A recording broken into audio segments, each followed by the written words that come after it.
if we wish to. Yeah, but I learned that it becomes sensitive when we do not share the values, as I Absolutely, yes. And that is why I was particularly keen on not being seen to make a suggestion. Mm-hmm. If I may, this also ties back into the point I made in passing about the invasion of Iraq. That the way in which English language teachers from Britain, from the United States, from Australia can travel the world and talk about how to teach English and how people learn languages, isn't it very coincidental that the best way to be a good language teacher is to be like them? Isn't it odd that all this research that's being done by the British and by the Americans and by the Australians actually comes up with the result that if you want to be a good language learner, it's best if you're like us. Isn't that coincidental?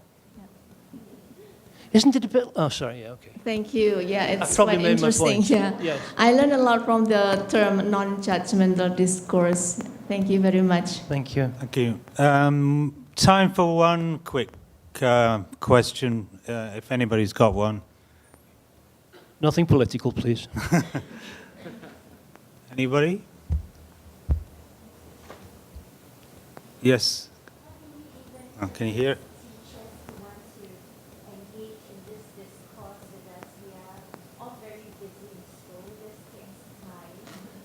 The question is, how can you encourage people to do this kind of work when everyone is so busy and this clearly takes time? It does take time, and it takes energy, and it takes effort. And the only way I know to encourage people to do it is to show that it's worthwhile. So much of teacher education is involved in teacher educators telling teachers what they ought to do rather than do it themselves. Teacher educators telling teachers about the importance of reflective practice, the importance of action research. But you don't see the teacher educators doing the reflective practice or the action research. You just see them talking about it. And the importance of not you, Tom, obviously. Indeed, Tom is a living, shining, baseball cap wearing example of somebody doing what he talks about. So that's one way, I think, actually to be seen doing what you talk about.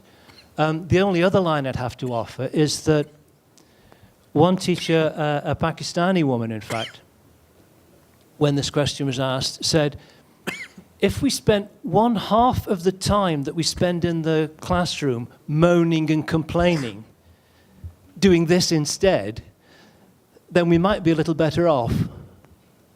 It's important to moan and complain in staff rooms. I think that's an important part of what staff rooms are for. But there are also other things one can do. But there's no avoiding the fact this takes time, it takes energy.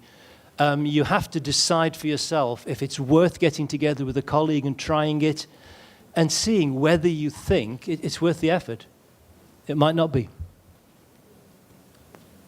Thank you very much, Julian, for your words of wisdom and insights. If you want to ask any more questions, as you've heard, the conversation can go on forever, indefinitely, very soon. Anyway, thank you. Thanks very much.